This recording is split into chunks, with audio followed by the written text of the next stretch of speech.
우리 옆에 계신 분과 잠깐 인사하겠습니다. 사랑합니다. 네, 한 번 더 인사할까요? 네, 축복합니다. 네, 감사합니다. 오늘 본문은 사도행전 15장 끝부분입니다. 이 기록을 읽다 보면 누구나 이런 생각을 하게 될 것입니다. 와, 성경에 싸운 것도 다 기록하네 라는 생각을 하게 만듭니다. 본문을 보면 1차 선교 여행을 함께 했던 바나바와 바울이 한 사람 때문에 크게 싸운 이야기가 나옵니다. 싸운 말씀을 기록을 안 해도 성경 맥락을 보는데 전혀 지장이 없습니다. 굳이 좋은 일도 아니고 싸운 일을 사도행전 저자인 누가는 기록했습니다. 왜 기록해 놨을까요? 다 그만한 이유가 있겠죠. 우선 오늘 이 싸움의 발단과 또 이유를 아시려면 사도행전이라는 전체 책 속에서 이쯤이 어떤 시기인가를 알아보아야 합니다. 먼저 그 부분을 알아보겠습니다. 바울은 사도행전에서 크게 세 차례 선교 여행을 떠났다가 돌아옵니다. 우선 이 15장 위치는 1차 선교 여행이 끝났을 때의 일입니다. 안디옥 교회는 이방 땅에 세워진 첫 번째 교회로서 특별히 선교사를 뽑아서 복음을 전합니다. 이때 선교사로 파송받은 사람이 바울과 바나바입니다. 그들은 파송을 받고 1차 선교 여행을 떠납니다. 많은 어려움과 시련이 있었지만 이방 땅에 교회를 세우고 복음을 전파하며 자신의 사명을 감당합니다. 그리고 다시 안디옥 교회로 돌아옵니다. 그런데 안디옥 교회가 평안하지 않고 시끄럽습니다. 어떤 문제 때문에 교회가 시끄러운가 살펴보니 교회가 교리적인 문제, 즉 할례 문제로 신학적인 대혼란을 겪고 있었습니다. 안디옥 교회는 바울과 바나바를 예루살렘 교회에 있는 사도와 장로들에게 보내기로 결정합니다. 바울과 바나바는 예루살렘 교회로 가서 1차 선교 여행 보고와 함께 할례 문제를 이야기합니다. 베드로와 예수님의 형제 야고보는 유대인이나 이방인이나 구원을 받는데 차별을 받으면 안 된다고 선포하고 이방인들에게 율법의 멍에를 메어서는 안 된다고 결의합니다. 즉 할례를 꼭 받아야 구원을 받는다는 율법이 사라지고 예수 그리스도를 믿으면 구원을 받는다는 신학이 정리가 된 것입니다. 여기까지가 15장 35절까지의 이야기입니다. 이렇게 신학적인 혼란도 다 정리되었던 어느 날 바울이 바나바에게 2차 선교 여행에 대해 말하기 시작합니다. 바나바 선생님, 신학적인 혼란도 다 정리되었고 우리도 쉴 만큼 쉬었으니 이제 다시 선교 여행을 떠나야 하지 않겠습니까? 맞네, 나도 그렇게 생각하네. 그런데 이번에는 저번 선교 여행과는 다르게 우리가 씨를 뿌렸던 교회와 성도들을 찾아가 복음이 잘 자라는지 살펴보고 어려운 것을 지원하는 양육적인 선교 여행으로 가는 것이 어떻겠습니까? 아주 좋은 생각인 것 같네. 그런데 바울, 자네도 알다시피 지난 여행이 너무 힘들었네. 여기에 사람이 더 필요할 것 같은데 내가 자네에게 부탁을 좀 하겠네. 지난 선교 여행 중에 도중 하차했던 내 조카 알지? 그 친구도 이번에 한 번 더 데리고 가는 것이 어떠하겠나? 그런데 바나바의 이야기를 들은 바울의 안색이 바뀝니다. 그리고 단호하게 말합니다. 선생님, 절대 안 됩니다. 이 문제 때문에 두 리더가 싸움이 났습니다. 그냥 작은 다툼이 아니라 크게 다퉜습니다. 39절을 보면 서로 심히 다투어라고 기록되어 있습니다. 이것 때문에 1차 선교 여행의 주인공인 바나바와 바울이 헤어지게 됩니다. 그럼 과거에 무슨 일이 있었길래 바울이 바나바와 싸울 정도로 거절했는지 성경을 보겠습니다. 15장 38절입니다. 바울은 밤빌리아에서 자기들을 떠나 함께 일하러 가지 아니한 자를 데리고 가는 것이 옳지 않다 하여. 이 사건을 보시려면 사도행전 13장 13절을 봐야 합니다. 우리 성경책을 앞으로 한두 장 넘겨보겠습니다. 사도행전 13장 13절입니다. 바울과 및 동행하는 사람들이 바보에서 배 타고 밤빌리아에 있는 버가에 이르니 요한은 그들에게서 떠나 예루살렘으로 돌아가고. 여기서 등장하는 요한이 바로 마가입니다. 바울과 바나바의 1차 선교 여행에 마가도 함께 했습니다. 그런데 중간에 다시 집으로 돌아옵니다. 왜 마가는 다시 집으로 돌아갔을까요?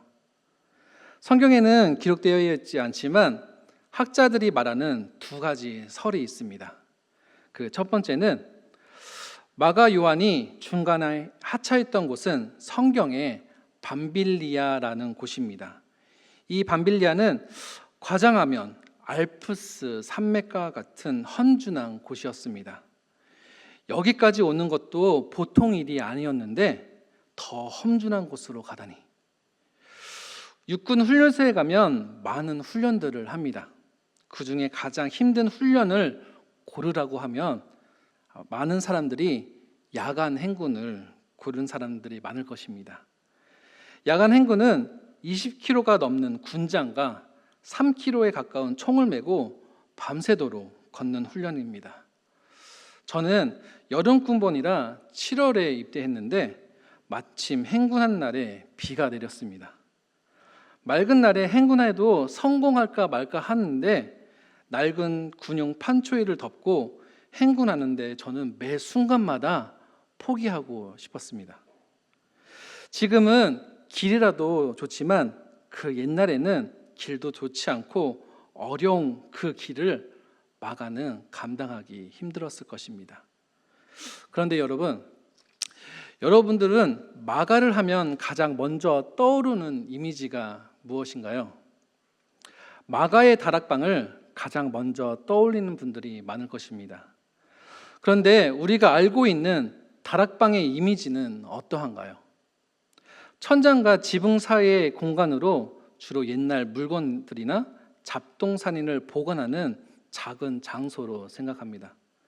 그런데 마가의 그 다락방은 우리가 알고 있는 수준의 다락방이 아닙니다. 성경에는 다락방에 남자의 수만 120명이 들어갔다고 기록되어 있습니다.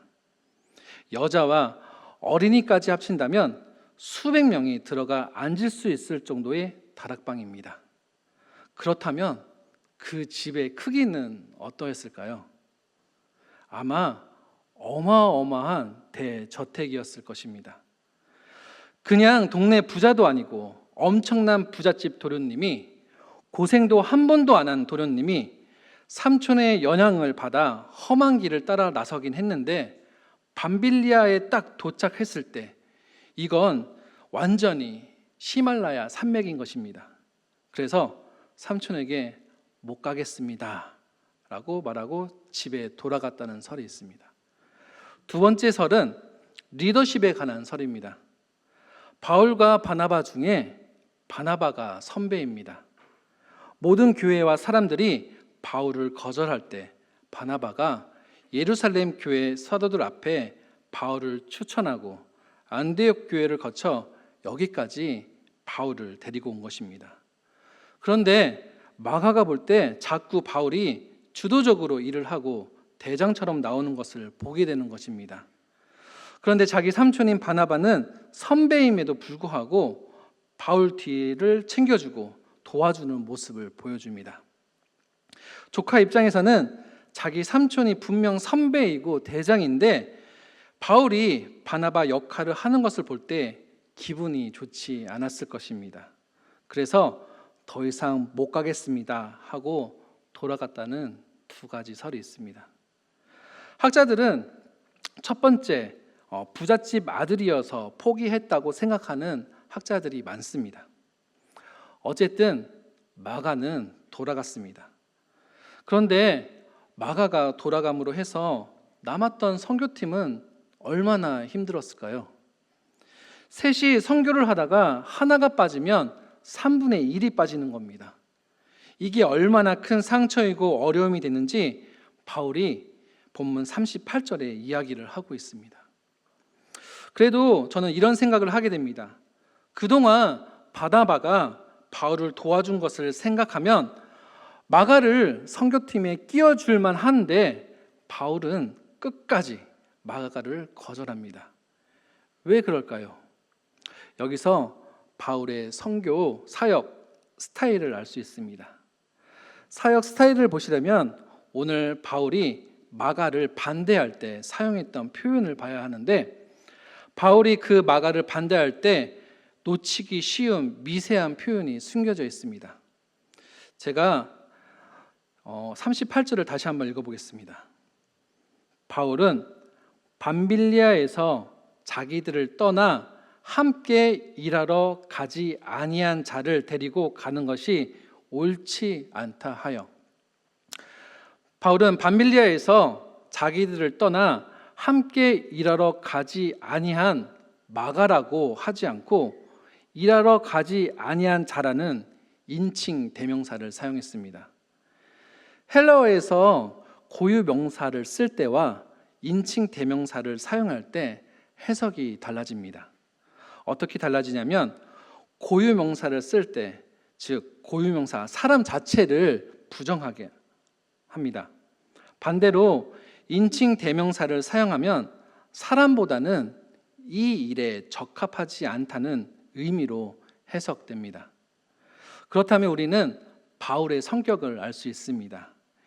이 시기의 바울은 사람 중심보다 일 중심의 사역자였습니다. 반대로 바나바는 사람 중심의 사역자였습니다. 모두가 사도 바울을 의심할 때 바나바는 바울을 추천했습니다.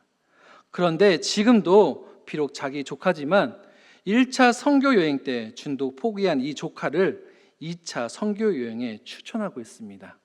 그만큼 바나바는 사람을 존중하고 귀하게 여기는 사람이었습니다. 효율과 효과보다는 사람에 중점을 두었습니다. 반대로 바울은 일에 중점을 두었습니다. 그래서 두 리더는 갈라지게 됩니다. 바나바는 마가를 데리고 배를 타고 구브로로 가버립니다. 이제 혼자 남은 바울은 실라를 택하여 선교 여행을 시작합니다. 우리가 잘 알고 있는 바울과 실라 팀이 역사 전면에 등장하는 겁니다.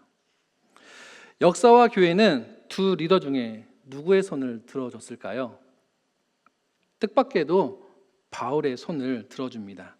우리 40절을 함께 보겠습니다.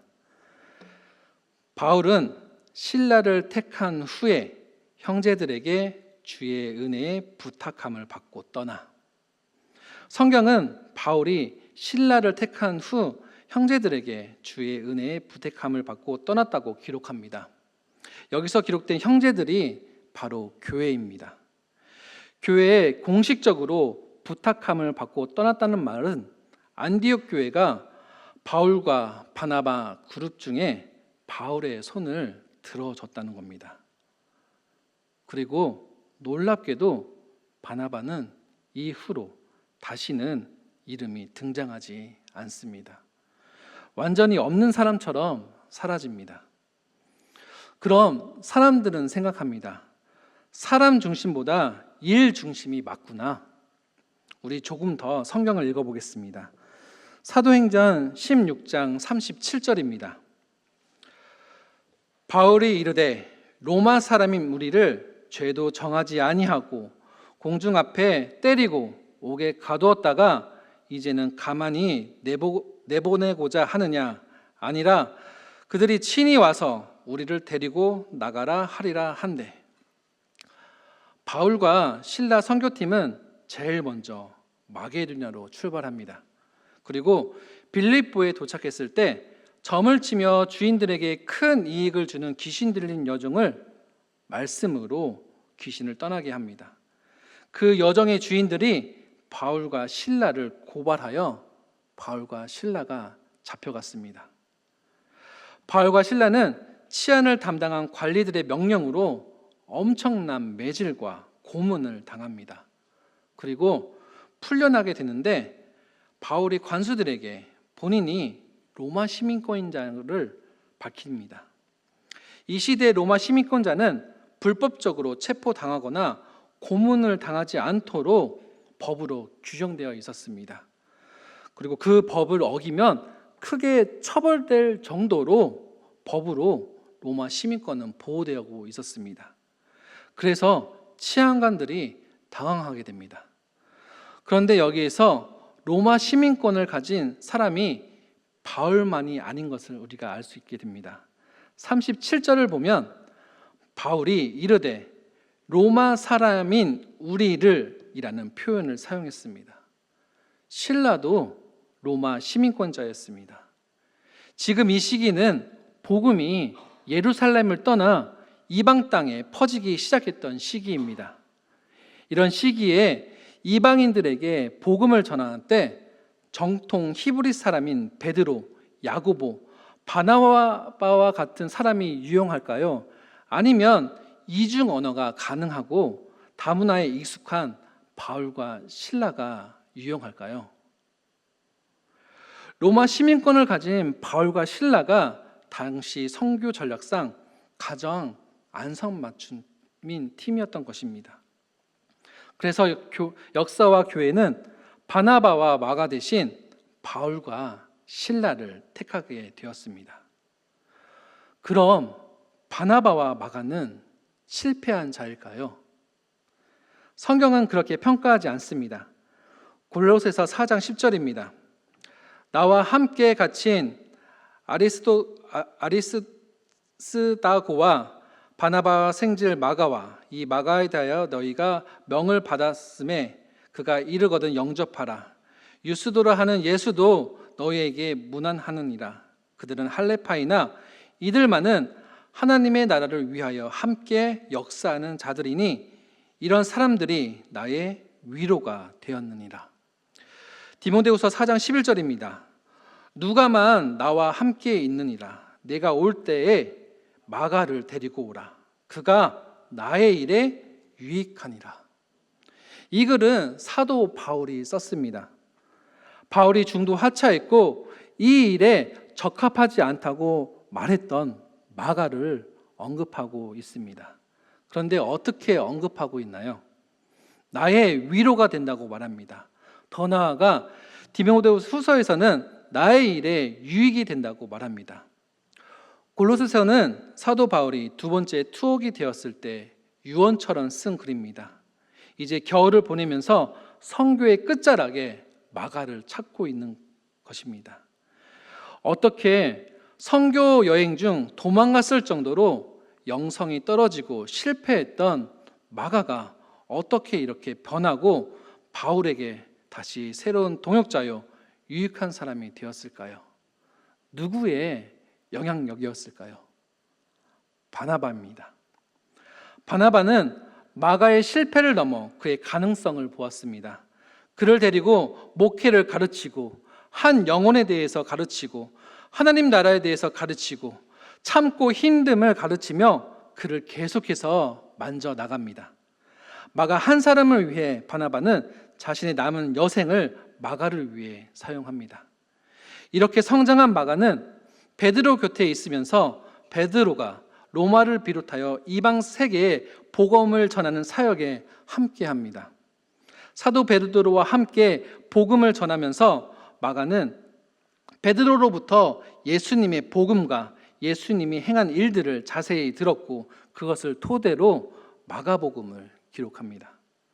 마가복음은 다른 복음서보다 먼저 기록되었고 다른 복음서에서보다 베드로에 대해서 비교적 상세히 기록되어 있습니다. 이렇게 함께한 사역자 베드로가 베드로전서 5장 13절에 다음과 같이 마가를 표현합니다. 택하심을 받은 바벨론에 있는 교회가 너에게 문안하고 내 아들 마가도 그리하느니라. 처음에 그리스도의 사역에 아무 쓸모없는 종으로 평가되고 낙심 가운데 좌절할 수밖에 없었던 마가였지만 하나님은 바나바를 통해서 그를 다시 훈련시키십니다. 그리고 그를 다시 귀하게 사용하십니다. 마가가 없으면 마가복음이 없었을 것이고 사도 바울도 사역하는데 큰 어려움을 겪었을 것입니다.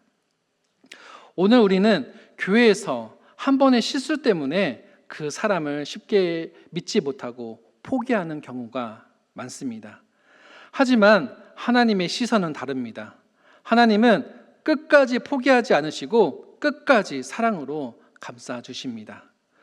오늘 바나바와 바울은 마가 때문에 다투어 갈라지지만 하나님께서는 바나바와 바울의 갈등을 통해 하나님 나라를 더욱더 성장시키시고 더 큰 선교의 역사를 이루셨습니다. 우리도 마찬가지입니다. 우리의 다툼과 갈등 속에서도 하나님의 계획은 이루어집니다. 중요한 것은 우리가 서로를 끝까지 믿고 격려하며 하나님의 사랑으로 품는 것입니다. 이런 공동체가 하나님께서 원하시는 공동체입니다. 여기에 모인 모든 제3교회 성도님들 역시 바나바와 같이 한 영혼을 위해 끝까지 믿어주시고 사랑해주시는 믿음의 제3교회 성도님들이 되기를 소망합니다.